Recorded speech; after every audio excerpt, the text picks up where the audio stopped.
We are excited to be back recording, and in the spirit of inaugural events, we are kicking 2021 off with Oak Chezar as our guest. Listen to Oak's insights about protesting and her experiences at the Greenham Common Women's Peace Camp. Hi, I'm Eric, And I'm Aisla. and together we are the hosts of the BiCurean podcast. BiCurean is our answer to the polarizing culture we live in. Tired of feeling under siege and looking for ways to get involved? Then come be a part of a different way of thinking. Everything from politics to geek culture to current events that polarize us as a society, we explore multiple ways of looking at things. Welcome to the show. Happy 2021. Happy 2021. And on that note, it is our first show of 2021. It's also been a few months since our last show in 2020. It feels like years. It has been a couple of months, and in an effort to actually sort of explain that, I know we had been talking off the air before starting to record tonight about the situation that led to it, and frankly, I don't have much more of an excuse other than absolute fatigue once the election was done and that whole adventure started, and every day was waiting for another shoe to drop. And we were trying to plan holidays around COVID, which involved cooking food for family members and running it all around, and dealing with some family members that thought we should all just be getting together. And suddenly, it took right up until a few days after the inauguration for me to realize I still have any creative energy left. Well, and I blame our guest, who we're going to introduce in just a moment, in that I was reading the book that I got that they recently published, and I was so caught up and inspired, and I kept sharing quotes of it everywhere. And then I reached out and was like, "Hey, what do you think about being on the podcast?" So I blame our guest for coming back. And the good news is, I think we can start stepping back into things. But the reality is, I can't think of a tougher time just that I've had of being alive, where I've been in complete survival mode. So it feels good to be back in front of a microphone and doing our thing again. So hopefully we'll be able to get back onto a more consistent schedule. Anyways, our apologies for not letting people know what was up. Yeah. And thank you for your patience. And with that, Our guest. Oak Chezar, coming to us from a tree, I believe, is what. And Oak, do you want to share a little bit about yourself with our listeners? Hi, my name is Oak Chezar, and I am an activist and a therapist and a writer and a performance artist, and I live in the mountains above Boulder. Well, welcome to the show. Thank you. So one of the things that we like to do with our guests is a little bit of an icebreaker. So East has one prepared. I do. So last year in 2020, we did a campaign called Be the Change. It's based on a quote. I'm going to roughly share something along the lines of, a lot of people want to change the world, and very few people are willing to change themselves. And so we shared a suggestion on a weekly-ish basis of something you could try on to be the change that you seek to build in the world. And you, as someone who has been a provocateur and agent of change in so many ways in your life, I was curious as to your thoughts on what it is to be the change, or what that quote, or however that inspires you, to share with us. Right. I think it's a great quote, and I think that we all need to step into the world that we want and not just be spectators. I feel like so many times we just are spectators in this world, and like reality TV and being surveilled by cameras all the time. And it's all about being seen, but not actually doing anything. And I think that there's so much that needs to change. And yes, changing ourselves. And so what I was thinking is that we we've changed so much in the last 5 years, 4 or 5 years. I have Donald Trump, who I hope never to say his name again. That was it right there. Really changed the world for everybody by creating a spotlight on patriarchy, on all the evils that of the institutions that keep us clasped in a way that we can't move. We can't even think about changing.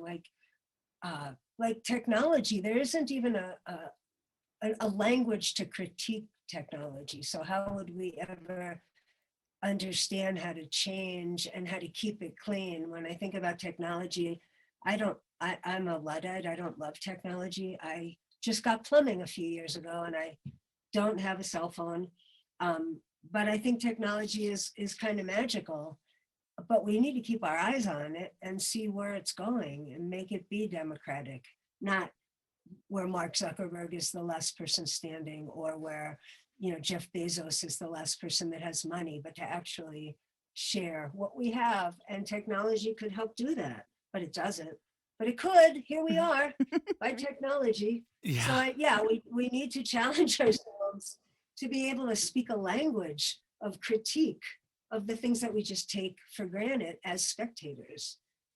I hope that made sense. No, it absolutely does. And I'll admit, I'm basically off of Facebook. I truly believe nothing good happens on there these days. And Oh yeah.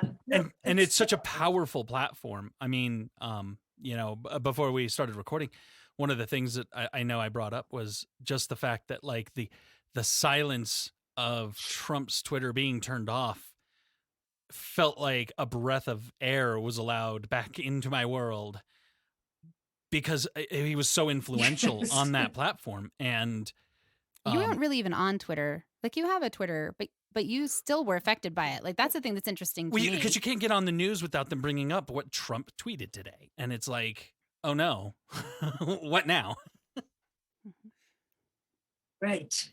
So yeah, I mean, I completely agree. No, I think it's, when I think what you said, I actually just got on Facebook last year and I kind of love it right now. But that's funny.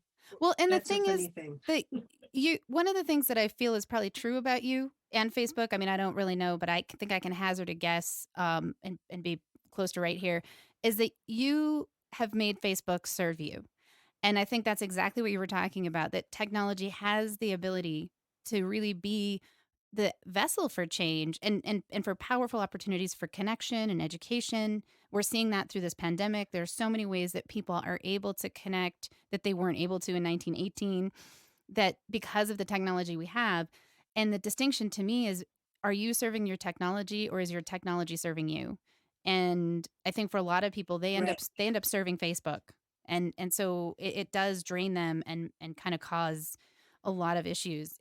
But if it's serving you, if you're using it for connection and to meet people and to share, that's actually why I think it's a good thing. I should qualify. Yeah, I think, oh, go ahead. Yeah. No, just that it all can be good, but it's kind of neutral, sort of, except it's like it serves the cause of empire. Everything serves the cause of empire in an empire. And so it could be this fabulous thing, and what it turns out being is a way to shop.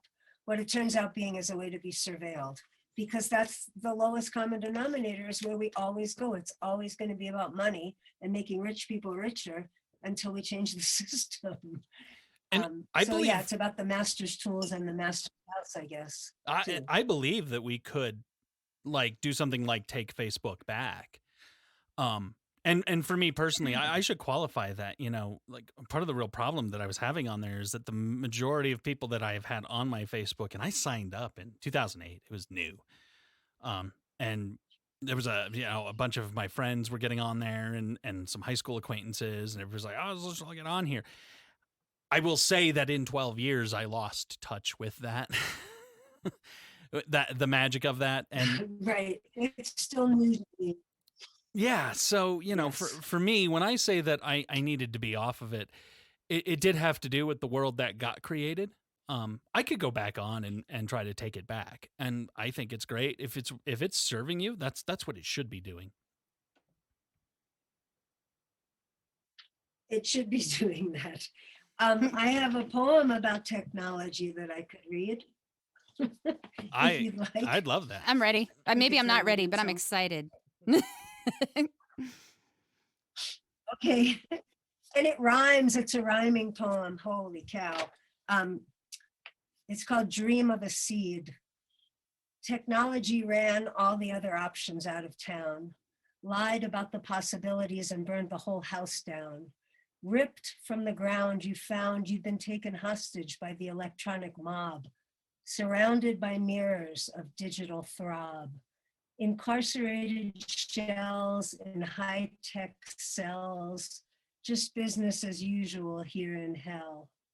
Society reshaped without our permission, centralized command and control, every empire's mission. The process itself overpowers all doubt. Even if you had the time, you don't have the language to protest progress, to ask who benefits. You know that the real gifts for industry and the military, it was never for us, but we jump on the internet like it's some bus to somewhere real. You say, I just use it to get information, and your masters say, that's right, get information. They got 10,000 devices, the interlocking whole, tumblers click into locks, cocked and ready to roll. Hardware and software, the social crutch. Have any people ever been so sure about so much? Machines extend you, hurl down digital rails, swung from shining infrastructures by one fingernail, dazzled while electric fields multiply and burning white glitches tear holes in the sky. You carry disposable devices as if they'll save your lives, not seeing how they've taken over what's left of your lives. And you never ask the radical question, why have we become this metabolized? Reptile brain caught in the light from the screen. Evolution sits in darkness, unable to dream. Becoming less like animals, that's the consequence. Confirming nature's irrelevance. Your kids are leashed to their rooms by cords. Nature's perfection just makes them bored. Their imaginations caged, they're bleeding to death while intangible ghosts suck their last breath. Their mama's a global commodification, their daddy's electromagnetic radiation.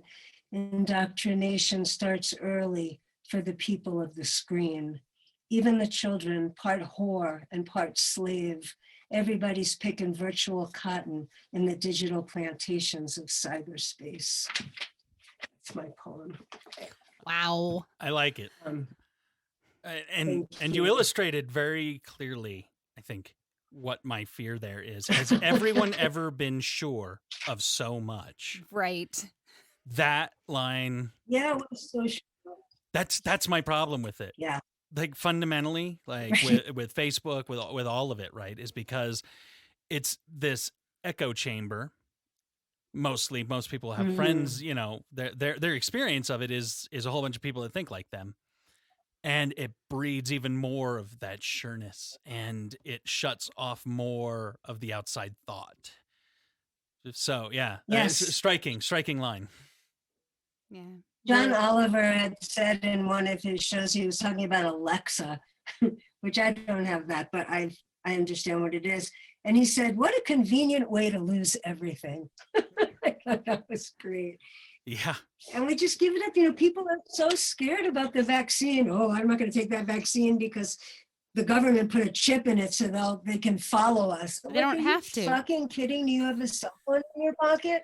Do you have one of these in your pocket? Because you missed the boat on that one. Like, don't worry about the vaccine. The majority of Take the vaccine. I mean, think about how the insurrection stuff that happened on January 6th is going down now, right? Everybody was videotaping it. The majority of the evidence my that we God. have against the key players, the really bad actors, is their own device, their own communications, yeah. their own selfies, their own videos. Yep. And Those, they're such narcissists, or they're so blind to what they're doing that they don't even realize that this is surveillance, and they're just completely turning themselves in. That one guy, there was one guy in there, they arrested him, and he he came and he was on probation. He crashed into the Capitol and he was wearing one of those bracelets on his ankle that has a GPS tracking whatever that told everybody he's in the Capitol, making an insurrection. And I don't know, people just are so stupid. It makes us stupider. That's my bottom line. well, It makes and us stupider. I would have given the particularly militant militia folks the credit of they're usually the people that take down their mailbox and only communicate on secure channels and all of this. It absolutely shattered a lot of the things I believed about them. They just weren't paying any attention to that. Well, I would say that probably some No, people, because I think some of the folks there probably were, because, we don't see everybody, but the vast majority seem to be unaware of the level of impact their behavior would have on them. Well- and the ways in which associating themselves with it so publicly was really quite a poor choice. I'm going to throw this out there, and I would love both of your opinions on this, but because this goes back to that line that you just said, isn't it a little bit scary how sure of how right and how backed up by the president and how backed up by the conspiracy theories they were going to be, that they didn't even care about any of that? Or they thought that when they were done with whatever they came there to do, there would be nothing left standing but themselves. Like they would have triumphed and everybody would cheer them on. Trump pats them on the or back. like there's no consequence. Or they were playing a video game with their bodies. Like I don't even know what they thought they were doing. It was a great selfie opportunity. No, I think that their video game with their bodies. Well, and also a lot of them have asked, for pardons, right? Or I mean, now that it's not going to happen, but I think they had the idea that would happen, and it makes sense, right? Like we've watched. I mean, it's been way longer than the last 4 years, but it's been significantly more egregious the last 4 years. The level of lack of accountability for large criminal behavior, right? And so, I mean, and I just want to be very clear. I know you know this, Oak, but for anyone listening who might be under an illusion that somehow Donald Trump invented political corruption, that's not true.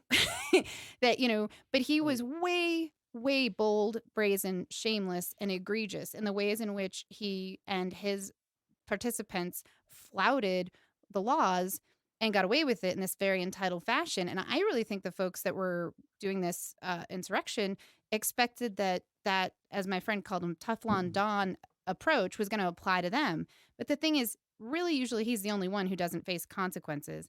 And in the largest sense, the lack of accountability is for the people who have money and power. It's not for the regular folks. Right. And white people, I think most of those people were white and most of the police were white. And there was a lot, and the soldiers, about, well, they were just so surprised to see people that look like them. They didn't know how to see them as the enemy. They didn't know how to see them as the problem. Yeah. They were the cowboys that we grew up seeing. They were, the Rat Pack, whatever our heroes are, these white men, that's who these guys were. And Donald Trump was like, let's go, I'm right behind you. And they did. They thought they were going to get pardoned. And I was really pissed thinking that they were going to get pardoned. But then I was like, no, wait, they're not wearing suits. They don't have billions of dollars. He's not going to pardon them. Yeah, no, they don't. No, and of course he walked away. Well, if you enjoy any amount of Schadenfreude at all, the general consensus amongst a lot of those people is that Trump did betray them. He didn't show up and he didn't back them up. He let the inauguration happen. He let the lie of that election stand, and then he didn't defend them. Yeah. So and the Proud Boys are calling him weak and a loser, which I love that. Yeah, right. And the QAnon people are just so lost now they don't even know what to do. Yeah. So that's interesting too. It's been really interesting to watch these yahoos and try to understand, not understand. I don't want to understand them. I'm so tired of, I don't think people are saying it as much as they were, but after the election, so many people were saying, well, now it's time to have unity. And I thought, fuck you, I'm not having unity with Nazis. No way. I'm not having unity with these crazy, racist, violent men. I don't care why they're sad. I don't care what's motivating them. I don't care. No, Care. and care again, about I Black completely people, agree. brown people, Native American people, poor people. Yeah. I want nothing to Yeah, like this do. idea that we have to understand them. Yeah, No. I fear understanding them. I genuinely fear myself being in a place where I understand where they're coming from. Yes. Well, and I know, Right. You will have lost your soul at that moment. well, and I know that you both have.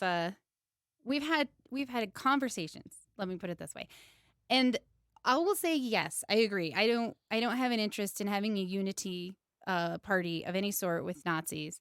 Uh, I do think there's a section of our country that is not Nazis that were taken in, honestly, by Trump's rhetoric that I do think we need to understand. I think we need to understand the farmers and the industrial workers who were swept away, and some of them are probably a lost cause, and I'll agree with that. And their pain is the same in some ways. It's this pain of not belonging. It's this pain of being afraid, this pain of being left behind. And I don't think we should cater to it. And I don't think that we should pretend that it's okay to blame other people for your problems, because that is one of the things that happens. And that is one of the reasons that we have issues in the situation. Because instead of noticing their own situation and in noticing that, they're poor, and they're poor because of people like Donald Trump. I saw this really great outline of it, and I think it's a really accurate assessment, because I think being poor is a moral deficiency rather than a status that they're in. They think of themselves more like temporarily embarrassed millionaires, and because of that, they blame other people for their problems. Right? They blame immigrants, they blame women, they blame Black people, they blame academics, and that's a problem. We can't tolerate that kind of inappropriateness because it has caused problems, and we can notice that they have been snookered and that they are hurting, and we can find some ways to restore dignity to, and I don't think, like, one of the things that we found in the pandemic, we allowed so much of our industrial work to go overseas. We don't really have an infrastructure. We don't have jobs for people that want to work with their hands that are, well paying enough that someone can live a life like you were talking about before. And those are real problems that if we solved, I think a lot of this other stuff would be a little bit better, and it would help the same people that are right now being taken in, because they have no direction. And what Donald Trump did was he gave them a direction. It was the wrong direction. and if we don't, But he gave. and then he Go gave ahead, him, sorry. yeah, and then he gave him up. You're not right. Like, but I'm just saying, if we can give, and I'm not about saving everyone. I'm not about rescuing people from their racism, and I'm definitely not about making, having tea with Nazis or anything of that sort.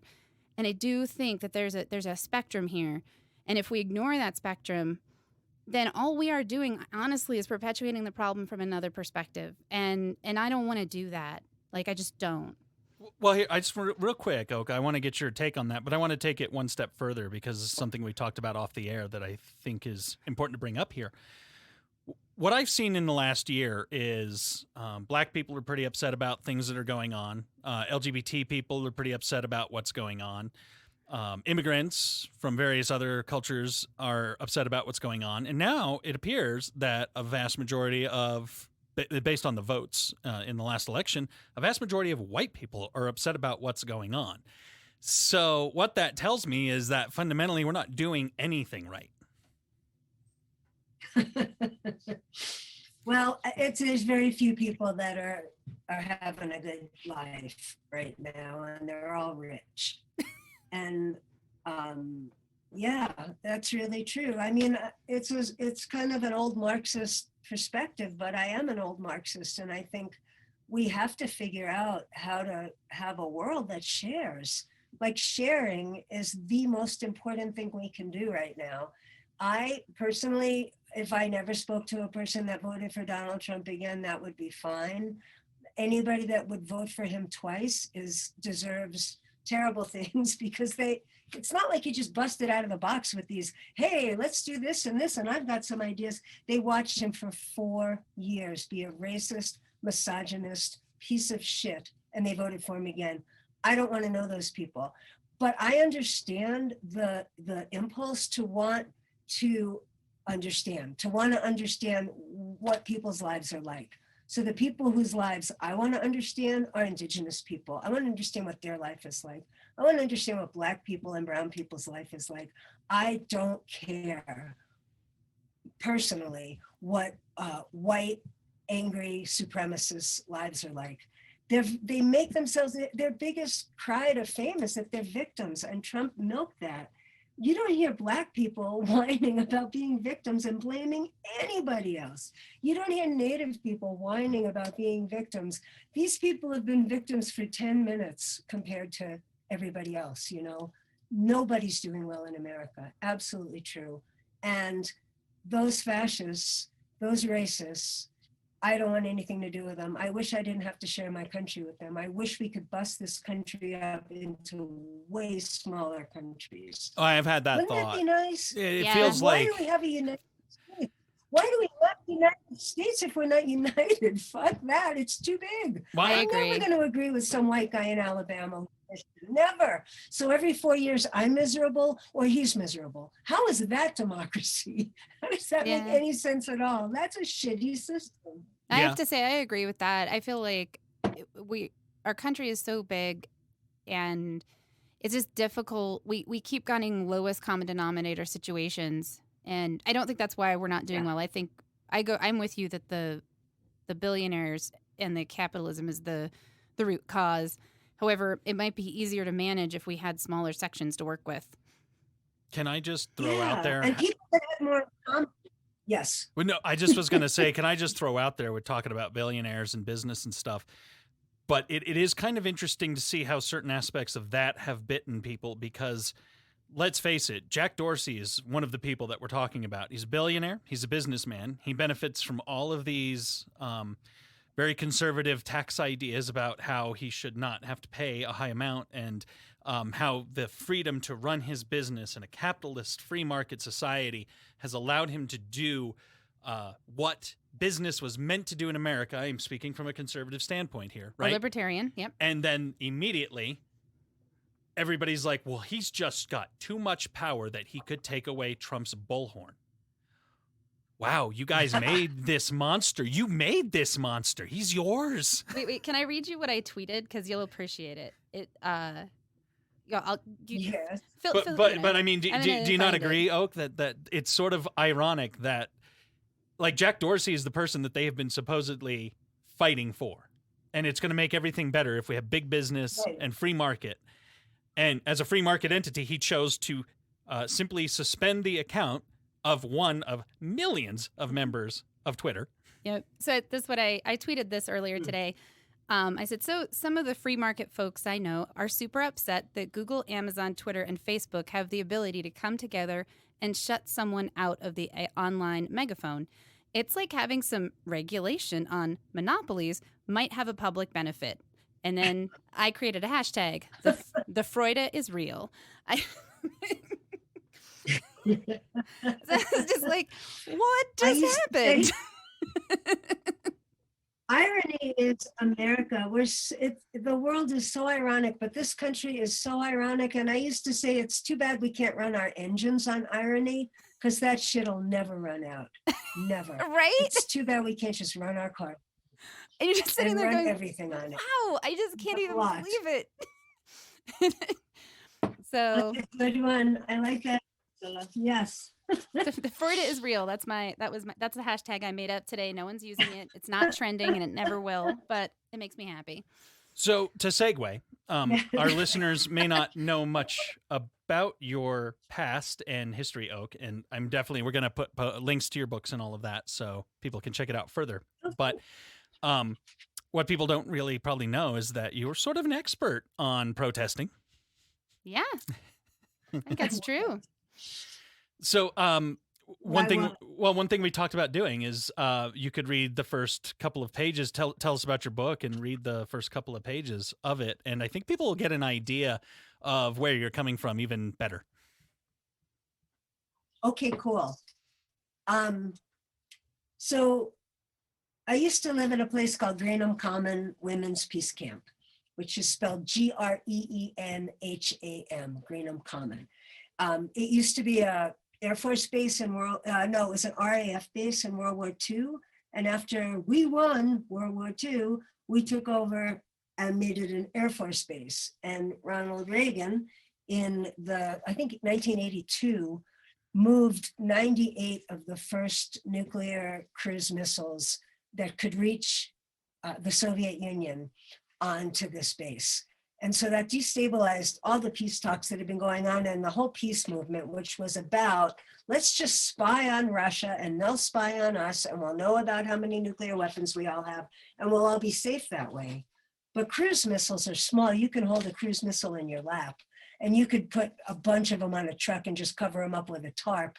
There's no way to spy on a cruise missile. And so when Reagan moved those cruise missiles onto Greenham Common, it changed everything. And women immediately walked there from Wales, moms and grannies with baby carriages, trying to get coverage from the media. And there was a press blackout on them. And when they got to the base, they chained themselves to the fence and it started to rain because it rains all the time there.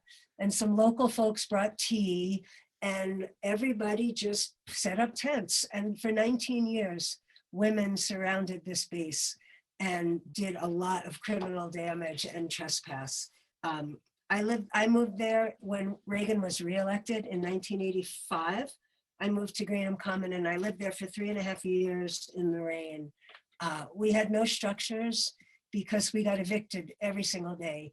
So we lived under plastic sheets that were attached to the base fence. And we lived around a fire in the rain with no roof, just rain and us and these weapons. And every month, the cruise convoy that carried 98 cruise missiles would leave Greenham Common with a trail of 100 vehicles and drive 40 miles to this other place where they would play war games and they would test out there would be computers that were running the launch of these weapons and they would try to test everything out. And every time they left the base, every month, the USSR, which was the Russian Empire, had no idea if it was real or if it was just a game. And so they were on red alert. Every month they went on red alert and all their nuclear weapons went on red alert. It was a really dangerous time. So when I moved there, it was wild. It was wild. I will read you a little bit of what I wrote. Greenham Common. Greenham Common was 9 miles of raped and ruined forest land into which were shoved American weapons of war and 3 armies protecting the first 96 nuclear missiles that were based in Europe. They called this time the Cold War, a designation of years spent threatening and preparing to launch a hot war. Greenham Common was also a women's peace camp, a radical shrine of the international women's peace movement. Women came to Greenham to wage peace against the biggest, richest war machine the world had ever known. For 19 years, women squatted on reclaimed common land, brewing up a female warrior culture to cure 4,000 years of deranged masculinity. At the peace camp, we slept on the ground, and every day for years we were evicted. And weekly we were arrested in continuous attempts to interrupt and sabotage military preparations. We cut tunnels through nested barbed wire fences to feed the seed of insecurity that hides inside the concept of national security.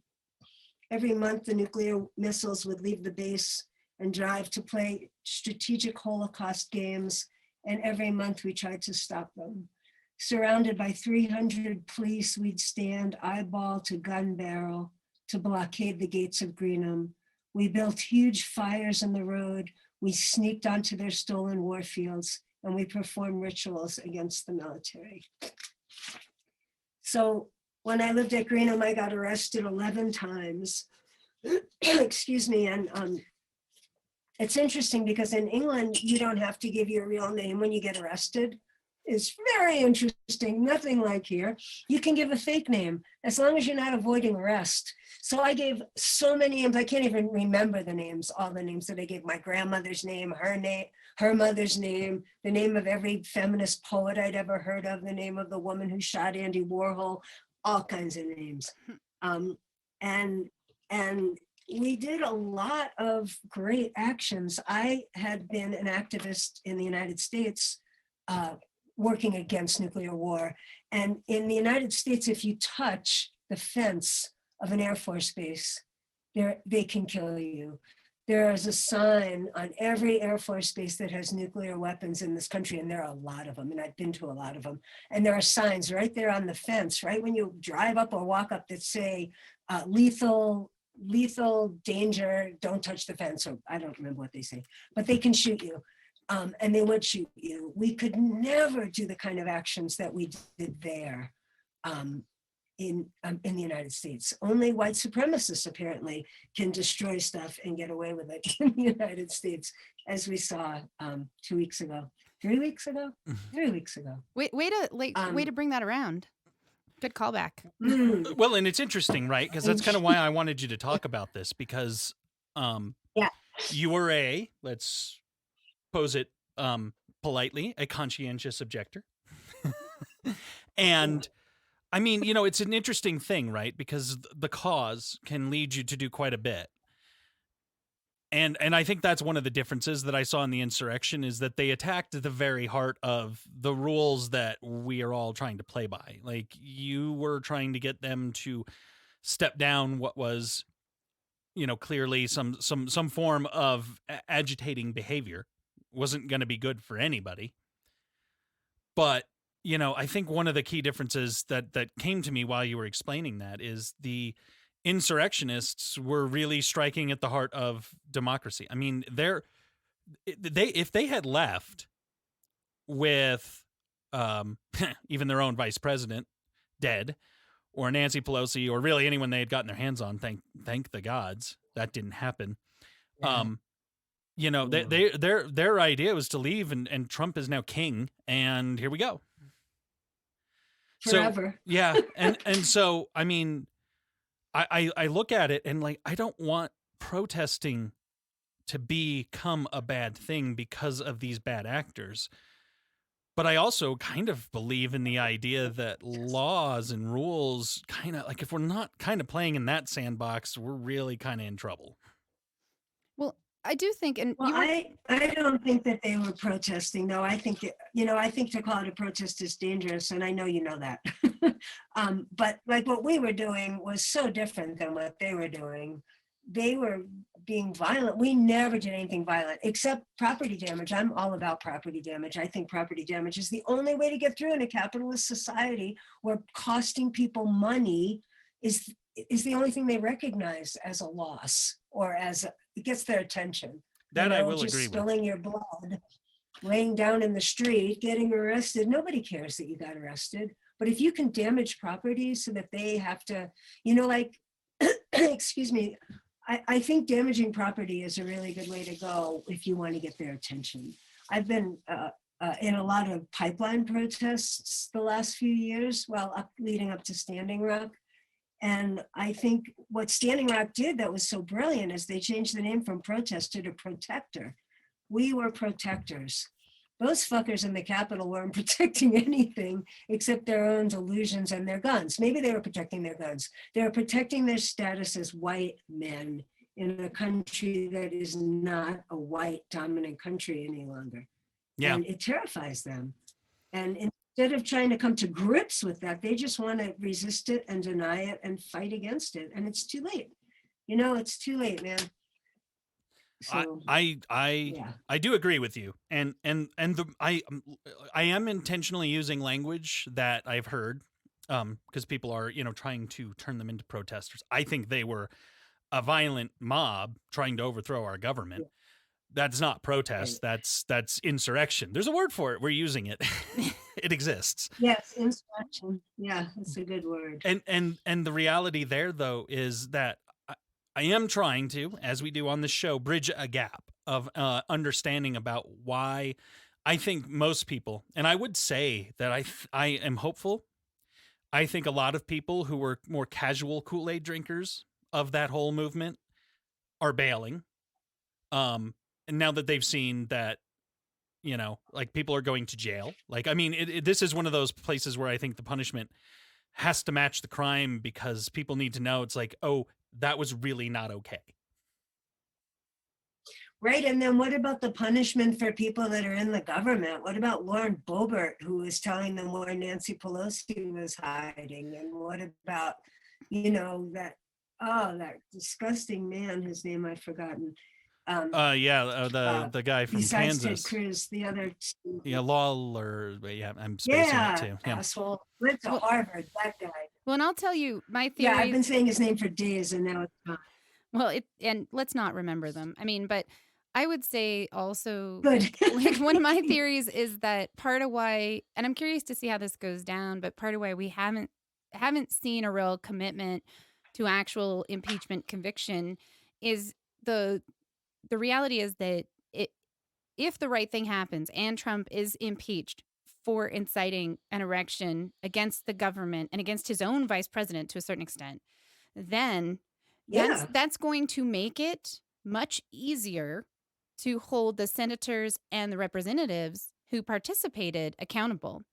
And I think that as much as I think and this is all based on my own hallucinations, and there's no real facts here other than how I perceive things, but I think that that's one of the things that the congressional and senatorial people are weighing, is that if they do the right thing, they are exposing their colleagues and even themselves to the possibility of a genuine consequence that they might have a better chance of avoiding if they don't. And I hate that I think that's true. And I do think that's part of the calculus that's being done right now. And that's one of the things that I have a challenge with in terms of our public servants, regardless of party, is that there's so much self-interest that this concept, and we talked about it a little earlier before we started recording, that these are public servants. They're supposed to be serving their constituents. They're supposed to be serving the country as a whole. They're supposed to be serving the rule of law. And ultimately, all of that gets put to the side if their hide is exposed. And I don't know how we correct that or change it. I don't even know if we can.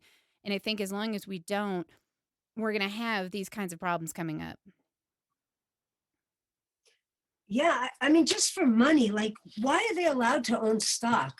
They always know ahead of time what stocks are going to do. You shouldn't be able to have stock if you are a public servant who is voting on those companies. It's crazy. Accounting firms can't. So many it's crazy. Yes, it's a bad. Yeah, there's so many things that need to change. I don't think that with the Senate being 50-50 that they're going to get a whole lot done, but I don't even know what's going to make it happen that'll change. Like the Electoral College has got to go. The Constitution has got to be rewritten. Like, there's so many laws that are terrible, and they'll never get a majority rule on it. And so I almost want them to have a timeout and just have some, like, other country like Switzerland come in and be like, right, we're going to rewrite all this shit and make it better. And then you can start again having a government. Like, I want somebody to come and save us, because thank God that Pence didn't get killed and Pelosi didn't get killed and those guys all went away or got arrested. But it's going to happen again. Something's going to happen again, because it's so crooked. It's so corrupt. Well, and it's crazy. At the beginning of the show, I talked about how hard it has been to even get back in front of the microphone because I have been in, like, survival mode. And part of that, I can admit now, is the steeling myself that we're not only are we still in the fight, but it's actually worse than it has been ever before. Like, we have to, like, you're talking about those things that have to change and all of that. I mean, here's just a short list of concerns that ran through my head while you were talking. One, We proved that you can be the president, do whatever you want, up to and including a weekly or even daily illegal act. Like, as written in the laws right now, it's illegal. And he knew he was untouchable because we can't even do anything about a sitting president that's doing illegal stuff. You know, He lied over 30,000 times. probably. Somebody came up with a. Yeah, no, I saw that. Post has been counted 30,000 times. How is that not illegal? But it's not, apparently. And So, I mean, yeah, and those lies cost lives. I mean, we need to face up to yeah. that. We are over 400,000 dead from COVID because he was basically an absentee leader during the first year of it. And hopefully we can And get telling that under people not to control. wear a mask- Yeah. Telling people not to wear a mask is criminal behavior. It's like murder, right? Right. Telling people we've got those vaccines. We didn't have the vaccines. What the fuck is that? Like, he's just so, but Trump is just, I don't know. He's like a caricature of the worst thing that could happen in capitalism. And I But admit, capitalism and democracy don't match up. They don't. You can't have democracy and capitalism. well, I not don't know how you do that. unregulated capitalism, that's for sure. Like I said, it's funny because now their own engine has come back to bite them.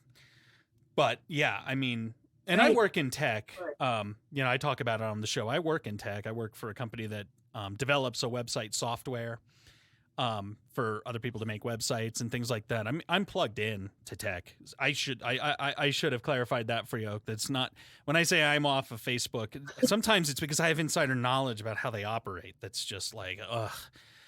But it's all true. I mean, we need to regulate this stuff, and it's starting. There's been so much news, and nobody's really noticed it. But the Google executives have been meeting with Congress in what's going to eventually lead to the breakup of that because they're too powerful. I can tell you, being in the web business, every question that I get every day is how does this work with Google searches? How does this work with SEO and SEM and all of these buzzwords? And all of it comes down to one simple thing. If your website doesn't rank on Google, it's as worthless as the digital ink it's printed with, right? Yes. So I think that's where, you know, I feel like what I'm doing, to go back to my point on this, we're going to keep doing this show, but we're really steeling ourselves for the real fight to start now, because it could go either way very badly tomorrow. Right. No, it could. I just hope it doesn't tomorrow, because we need a little breather. But we need to wake up, and we need to stay awake, and we need to, demand that we live in a democracy and step up and be active citizens of a democracy. That, again, with the spectating, like, you can't be a spectator in democracy, or look what happens. Donald Trump takes over. There's going to be a bully. There's going to be somebody that's going to take over if that's the space.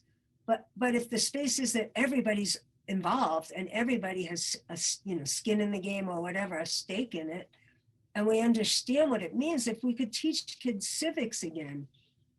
Now you're going too far. Teach kids civics. Next thing you're going to say critical thinking is important. Thinking. Oh my goodness. I know. Where are you coming from? all of it. Civics and critical. What about manners?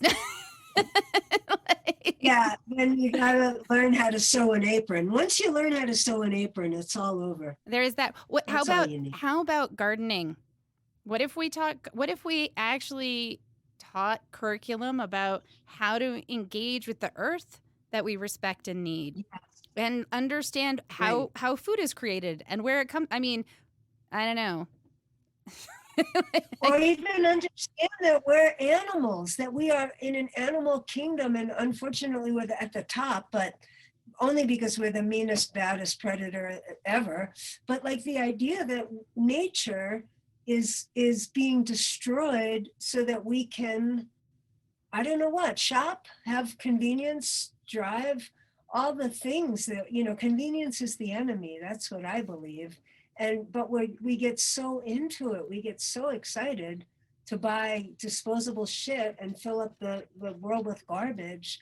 we don't even see that nature is dying all around us. And children aren't interested in nature anymore. It's too slow, it's too boring, it's dirty, it's too far from the plug is really what it is. I heard somebody say that we're teaching an entire generation of kindergartners through high schoolers right now that your device is the most important thing in the world, right? Because it's how you're going to school, it's how you're entertaining yourself. And I mean, it's a tragic side effect of the pandemic.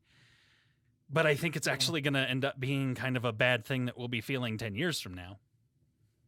But Eric, before the pandemic, your device was your life. For children, I get so sad when I see babies playing with their mother's iPhone. I just want to like take that child away from that mother and be like, no, you don't get this kid any. It's just immediately they're pulled in, and it's so, just the way the pixels dance and just the bright colors and everything is so fast. It's really provocative. It's really seductive, is what it is. And what's the cost of being seduced by technology? The world. The cost is the world, the whole world. Yeah. Because technology isn't the world. Technology is a toy, but it's taking over the world. And then, when the robots get consciousness, we can all just go back to nature and hide. Yeah. I had that thought the other day. I'm like, who at this point's rooting for the AI right now? At least the AI people with money in it. can think critically. Well, so real quick, I did want to close out the show. I was actually going to say this, Oak, when we finish recording, we usually close out and talk to our guests. So we're going to wrap the show here. And I was going to say this to you after we finish the recording, and I've made the snap decision to say it now. But I want to say thank you very much for this, because this has been so cathartic, and I really appreciate you. Oh, right on. So thank you. On that note, we'll wrap the show. Yeah. Okay. Thanks for listening. If you have ideas, feedback, thoughts, please find us on social media. We are BiCurean on Facebook, Twitter, and Instagram. Or email us at podcast@BiCurean.com.